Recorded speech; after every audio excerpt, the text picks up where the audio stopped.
Madame la ministre, bonjour. Bonjour. Nous sommes ici en Égypte, sur le sol africain, à l'heure où les crises s'enchaînent. On va parler de ça, du Niger, de la guerre russe contre l'Ukraine.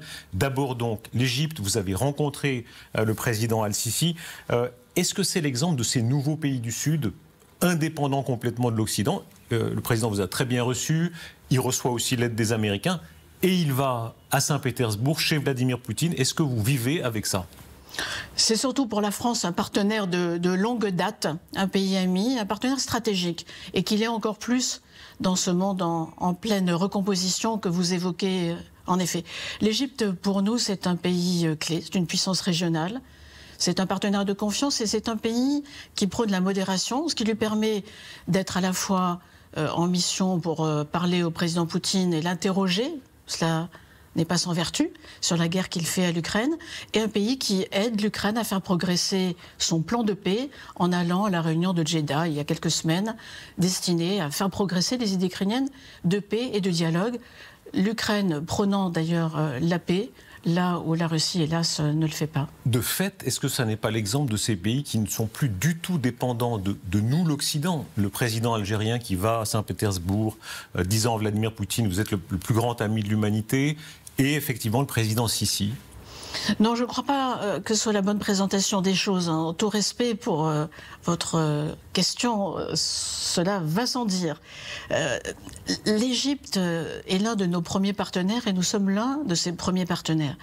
Et elle a toujours eu cette possibilité qui lui est propre, peut-être que c'est d'ailleurs le génie propre égyptien, d'être au carrefour des mondes. La géographie le montre, d'ailleurs, son rôle géostratégique n'est plus à démontrer. Et elle parle à la fois aux Américains, à la fois aux Européens, aux Français de longue date. On nous rappelait tout à l'heure à la Ligue arabe que nous étions dans des histoires intimement liées depuis... ce n'est pas les croisades qu'ils ont citées, c'est l'Empire romain et même ce qui précédait l'Empire romain. Donc nous sommes dans un pays... ami, je le redis, un pays qui est un partenaire de confiance et qui parle à tout le monde. Sans comparer avec la France, je crois que ça c'est vertu de pouvoir aider à traiter les grands défis du monde, aider à traiter les grandes crises en s'adressant à tout le monde et en essayant de convaincre tout le monde qu'il faut faire plus, qu'il faut faire mieux. Madame la ministre, que dire à ces pays africains? Beaucoup dans les opinions africaines disant on est prêt à dealer avec tout le monde, on aime bien dealer avec les Chinois, avec les Russes, avec les Français. D'ailleurs, vous vendez bien ici les Rafales, le métro, hein, mais plus de leçons de morale. Or, la France assume de donner des leçons en matière de droits humains. Elle assume de promouvoir les droits universels et l'égale dignité de la personne humaine, mais pas de donner des leçons de morale. C'est comme ça qu'ils le ressentent. Lorsque nous parlons avec les Égyptiens, par exemple, puisque je suis aujourd'hui en Égypte, de ce dialogue, cette dynamique, cette dialectique peut-être même entre la stabilité et le changement, et ce pays la vit, comme vous le savez, depuis une dizaine d'années. Nous le faisons ouvertement, nous le faisons franchement, nous le faisons en cherchant à progresser, parce que nous pensons qu'il y a des droits universels, une aspiration universelle de tout être humain à vivre comme il l'entend, mais nous pensons aussi, et là notre expérience peut-être est utile à d'autres, au moins comme source d'observation, sinon d'imitation, nous pensons que ce modèle démocratique est le plus efficace, le plus résilient, évidemment, et aussi ce qui permet le développement des pays et l'adhésion des sociétés à la forme de gouvernement du pays dans lequel ils se trouvent. L'Égypte est une démocratie très imparfaite. Je crois que le président Sisi a été réélu à 97%. C'est un beau score. Ça laisse de la marge, disons, pour être dans l'understatement. Mais beaucoup disent au moins c'est la stabilité. Des décisions récentes, l'interdiction du niqab dans les écoles pour faire barrage aux frères musulmans, est-ce que c'est un bon signe selon vous? L'Égypte, je vous le redis, nous en avons parlé tout à l'heure, est un pays qui est attaché à sa stabilité après les chocs qu'il a connus, c'est bien naturel, mais qui est consciente, qui le dit, dans notre dialogue, nous pouvons aborder ces questions, qu'il a encore besoin de progresser. Il faut rendre hommage aux autorités égyptiennes d'avoir pris en compte un certain nombre de critiques qui leur étaient faites et ouvert un dialogue national, peut-être incomplet, mais qui existe en tant qu'espace de dialogue. Et nous avons pu voir que de nombreux membres de la société civile y participaient, parce que cet espace est assez unique et qu'il était nécessaire. Mais c'est doté aussi d'une stratégie en matière de droits de l'homme et dit volontiers que il lui faut encore faire des progrès, que son modèle est imparfait. Pour vous, c'est bien l'interdiction du niqab? C'est bien? Nous rappelle, chacun décide pour ce qui le concerne, la loi de 2004 en France est assez claire. Mais l'Égypte nous rappelle aussi qu'il nous a fallu, en Occident, en Europe, et peut-être même en France, un certain temps avant de parvenir à un État démocratique en voie de perfectionnement permanent, mais qui est relativement conforme aux aspirations de nos concitoyens. Catherine Colonna, les crises, vous n'en manquez pas. Il y en a quelques-unes. Voilà. Le Niger d'abord, si on est très concret, situation assez particulière de l'ambassadeur de France sur place. Vous avez été très ferme à son sujet, mais est-ce qu'il peut travailler au Niger dans ces circonstances? Il travaille, je vous l'affirme, il nous est très utile par ses contacts, par ceux de son équipe. Il y a encore une petite équipe autour de lui. Il restera, quoi qu'il arrive. Il reste tant que nous souhaitons qu'il reste, et c'est une décision qui appartient au président de la République. Vous savez que nous n'avons pas spontanément le désir d'obéir aux injonctions d'autorités de fait putschistes que nous ne reconnaissons pas. Nous n'avons aucune raison de le faire. Elles ont fait un geste, n'est-ce pas? Elles libèrent un ressortissant français qui était arrêté sans aucun motif, et donc il est bon qu'en effet il ait été libéré. Et c'est d'ailleurs une façon que j'ai de répondre à votre question. S'il a été libéré, c'est aussi parce que nous avons une ambassade sur place, et une ambassade qui travaille, qui est active et qui joue un rôle utile. Est-ce qu'il y a une condition qui ferait que vous reconnaîtriez ce gouvernement putschiste? Il y a plein de gouvernements putschistes qui sont devenus reconnus à la fin, un classique. C'est pour à jamais... La position unanime de la communauté internationale, États de la région, pays européens, France y compris, Nations Unies à l'unanimité, Union africaine, CEDEAO, a été immédiatement de condamner ce putsch pour des motivations, enfin, qui est venu pour des motivations particulièrement critiquable, de demander le retour à l'ordre constitutionnel immédiat et de demander que la volonté des Nigériens, qui s'est exprimée il y a 2 ans en élisant démocratiquement un président, soit respectée. Les putschistes, non seulement ne représentent qu'eux-mêmes et n'ont pas été élus, la différence entre le président Bazoum et le général du moment, pardonnez-moi, et qui n'a pas été élu par personne, c'est une différence considérable. Il serait bon qu'on tienne compte de l'opinion des peuples et de leur volonté lorsqu'elle s'est exprimée librement. Au Maroc. D'où la position unanime de la communauté internationale. Au Maroc, il n'est pas temps de refaire, dans les circonstances tragiques où nous sommes, de refaire une polémique politicienne, mais il faudra sortir de conditions qui sont difficiles. Est-ce que ça passe par une rencontre que vous espérez plus rapide entre les deux chefs d'État? Soyons clairs, il faut vraiment séparer les deux questions. Il y avait quelque chose d'indécent à porter des jugements sur les choix faits par le Maroc souverainement pour son pays et les mettre chez lui, et de lier ça à des considérations diplomatiques qui par ailleurs peuvent exister, dont on peut parler, et nous allons en parler, je vais vous répondre. C'était non seulement inutile, mais blessant pour les deux pays, et avec un côté d'indécence qui n'était pas plaisant. Les relations entre la France et le Maroc sont anciennes. Elles sont marquées par une profonde amitié, je pense, entre les deux peuples. Et nos dirigeants, encore il y a quelques semaines, ont reparlé de cette visite d'État, puisque le président de la République est invité au Maroc à effectuer une visite d'État, qu'il faut sans doute faire maintenant, dès que les dates seront trouvées, pour permettre à nos deux pays de se retrouver à la hauteur et de leurs aspirations, et je crois des intérêts qui sont les leurs de part et d'autre, dans un contexte mondial et pas seulement régional, qui est en effet en plein mouvement, où nous devons coopérer, et coopérer sans doute davantage. Il y a quand même un passif. Le gouvernement marocain a été très dur, encore une fois, laissons de côté la tragédie qui est là, et c'est autre chose. Sur l'autre côté. Très dur en disant que les relations ne sont pas bonnes, de façon extrêmement brutale. Le gouvernement marocain ne l'a pas dit, on l'a lu dans des journaux. Ce n'est pas tout à fait la même chose. Et le roi du Maroc a fait son invitation au président de la République il y a peu, cet été, lorsqu'il s'était parlé. Donc le président ira? Le président est invité, il nous reste à trouver des dates qui n'ont pas encore été trouvées. Je tiens à préciser qu'il n'y a eu aucun report, puisqu'aucune date n'avait été fixée.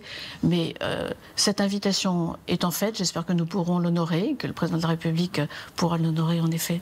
Madame la ministre, vous aurez un rôle particulier dans les jours qui viennent à l'Assemblée générale des Nations Unies, chef de délégation française, puisque le président de la République n'y va pas.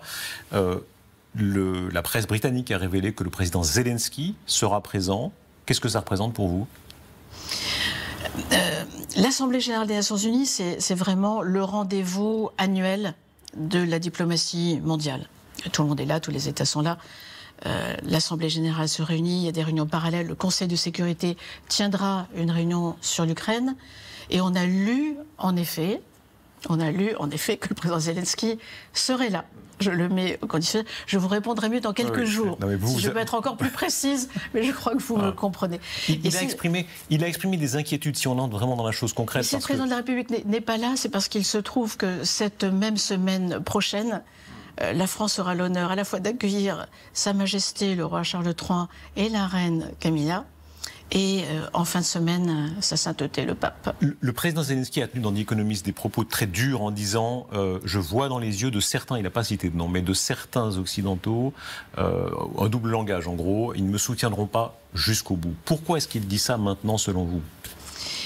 Nous le soutiendrons jusqu'au bout et par fidélité à nos valeurs et à nos promesses, et aussi parce que c'est notre intérêt. Si nous soutenons l'Ukraine, c'est bien sûr parce que l'Ukraine a le droit de se défendre, est agressée sans raison par un pays voisin qui, comme membre du Conseil de sécurité et membre permanent, devrait faire respecter la charte au lieu de la violer. Mais c'est aussi parce que l'issue de cette guerre déterminera en bonne part ce qu'on appelle l'architecture de sécurité, c'est-à-dire les conditions de la stabilité et de la sécurité en Europe. Et c'est notre intérêt aussi parce que la Russie, en violant ses engagements, en violant les principes de la charte, porte atteinte aux fondamentaux de la vie internationale, du savoir-vivre ensemble. Mais pardon, vous n'avez pas répondu sur... Nous soutiendrons l'Ukraine jusqu'au bout. Est-ce que vous comprenez le choc qu'ils ont éprouvé les Ukrainiens en voyant que dans le communiqué du G20, la Russie n'était même pas mentionnée, comme État agresseur? Je crois que le président Zelensky veut, je fais une interprétation qui m'est propre sans doute, mais veut alerter sur le fait que la Russie joue peut-être, ou peut être tentée de jouer sur une certaine lassitude. Et il est important de répondre que si c'était son calcul, eh bien ce calcul sera déjoué. C'est la raison pour laquelle, en juillet, au sommet de Vilnius, au sommet de l'OTAN, les pays du G7, dont la France, ont décidé d'un plan de moyen terme pour aider l'Ukraine dans la durée et pas seulement au fil des événements et en adaptant leur aide à ces événements. Et donc nous sommes en train, entre Français et Ukrainiens, à la suite de la visite de Dimitro Kuleba que vous avez reçue à Paris, nous avons lancé le travail pour qu'un memorandum of understanding, un memorandum d'entente, un document, contractualise l'aide militaire, économique, humanitaire que la France apportera à l'Ukraine dans les 3, 4, 5 prochaines années. C'est un message pour l'Ukraine, c'est un message aussi pour nos entrepreneurs, nos industries et nos parlementaires et nos politiques, mais c'est un message également à destination de la Russie qui doit comprendre que nous sommes là aux côtés de l'Ukraine et nous resterons aux côtés de l'Ukraine. Précisément, on verra si le président Zelensky est à New York, on verra si le ministre Lavrov est à New York. Si le ministre Lavrov est à New York, est-ce que vous pouvez lui parler? Oui, il m'arrive de lui parler. Il y a longtemps que je ne l'ai pas fait, il est vrai.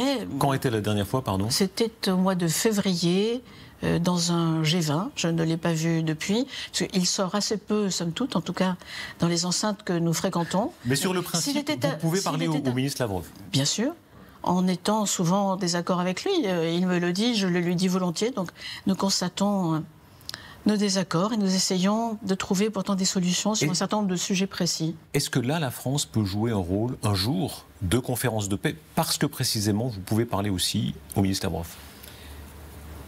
Ce moment n'est pas encore venu. Je vous réponds un peu directement, mais il n'y a pas, pour le moment, d'espace de dialogue productif entre la Russie et l'Ukraine, du fait de la Russie. Je vous disais tout à l'heure que l'Ukraine s'efforce de faire progresser son initiative de paix, recueille un certain nombre de soutiens, parle à des pays dans le monde auxquels elle ne parlait pas, ce qui est une bonne chose pour diffuser ses idées, se faire mieux comprendre, là où la Russie n'a jamais demandé que la reddition de l'Ukraine, après une agression qui est contraire à toutes les règles du droit international, et une guerre qu'elle poursuit d'ailleurs par des moyens éminemment critiquable parce qu'elle viole de plus toutes les lois de la guerre et tout le droit international humanitaire, jour après jour, ce qu'on ne dénonce peut-être pas suffisamment, c'est à elle de démontrer qu'elle est en mesure de passer à une autre logique et de proposer à l'Ukraine des négociations de bonne foi. Elle ne l'a pas fait. Est-ce qu'il y a encore une différence française ? On est au Caire, on entend, je ne sais pas si ça s'entend à la caméra, la rumeur du Caire, cette immense ville de 20 millions d'habitants, agglomération. Le bruit de l'Orient, c'est souvent les klaxons. Oui. Voilà. Mais c'est du charme, on retrouve ça, oui. De Gaulle a été immensément populaire, cette politique d'indépendance dans les années 60. Chirac a été très populaire dans la foulée de l'an 2000, 2003, avec la résistance contre la guerre d'Irak. Aujourd'hui, certains disent au fond la France, elle est alignée, à tort ou à raison, mais alignée simplement sur les États-Unis et les anglo-saxons. Le président vous démentirait rapidement. Je crois même qu'il a, il y a quelques mois, indiqué dans une interview qui a fait un peu de bruit que la France n'était pas alignée. Et en effet, je vous confirme qu'elle n'est pas alignée, conformément à sa vocation d'indépendance. Il se trouve que nous sommes un pays qui a des valeurs, qui les défend, qui a des alliés, qui a des amis, qui a des partenaires plus difficiles. On vient de parler de l'un d'entre eux, mais il y en aurait d'autres, mais qui n'est pas un pays aligné, qui tient à sa souveraineté, à sa liberté de choix, en un mot, à son indépendance, et qui en est fier et heureux. Un dernier mot, s'il vous plaît, sur Lampedusa. Les images sont très impressionnantes, voilà, de cet afflux tellement important de réfugiés. Est-ce que la France est prête à aider l'Italie à accueillir une partie de ces migrants ? Il se trouve que l'Italie, géographiquement, est en première ligne, puisque l'île de Lampedusa, entre autres, est la plus proche des côtes d'Afrique du Nord, du continent africain. Et donc, sans l'avoir choisie, elle se trouve la première exposée. Il faut donc l'aider, je le dis. Il faut aider aussi... Ça veut dire prendre une partie de migrants ? Il faut l'aider, mais il faut aider aussi et d'abord à ce que les trafiquants d'êtres humains, parce qu'il s'agit de trafic d'êtres humains, ne profitent pas de la situation difficile en Libye, ne profitent pas de la misère humaine pour exploiter des gens et se livrer à cet horrible trafic d'êtres humains qui donne lieu à ces vagues migratoires que l'on voit. Par ailleurs, oui, il faut aider l'Italie. Nous devons être solidaires de l'Italie. Il faut d'ailleurs poursuivre ce travail qui avait été engagé avec un réel succès par les ministres de l'Intérieur sur un mécanisme, ce qu'on appelle le pacte asile-migration, mais un mécanisme qui permet à la fois de renforcer nos protections à nos frontières extérieures, empêcher que des migrants irréguliers arrivent, mais s'ils sont là, accueillir ceux qui doivent l'être, et se répartir un peu le fardeau. Vous savez que la France prend sa part, que les pays européens prennent inégalement leur part, et certains même s'y refusent. Il est donc impératif, avant la fin de l'année, de parvenir à terminer ces longues négociations sur le pacte asile-migration. Est-ce que ça montre que c'est inéluctable ? On a en Italie un gouvernement très à droite qui a fait campagne là-dessus en disant « nous, on sera un barrage », etc. Et même eux, on voit qu'en réalité, alors qu'on s'en félicite ou qu'on le déplore absolument, il y a quelque chose dans la migration de tellement puissant. Est-ce que c'est inéluctable ? En tout cas, c'est assez peu lié à la couleur politique du gouvernement d'un pays qui se trouve exposé à une vague migratoire. Ce sont des phénomènes dont les causes sont multiples et qui ne doivent rien, je vous le dis volontiers, à la couleur du gouvernement italien, celui d'aujourd'hui comme celui d'hier qui était différent, celui d'avant-hier au moment du pic migratoire des années 2015-2016. Merci beaucoup, Madame la Ministre. Merci beaucoup.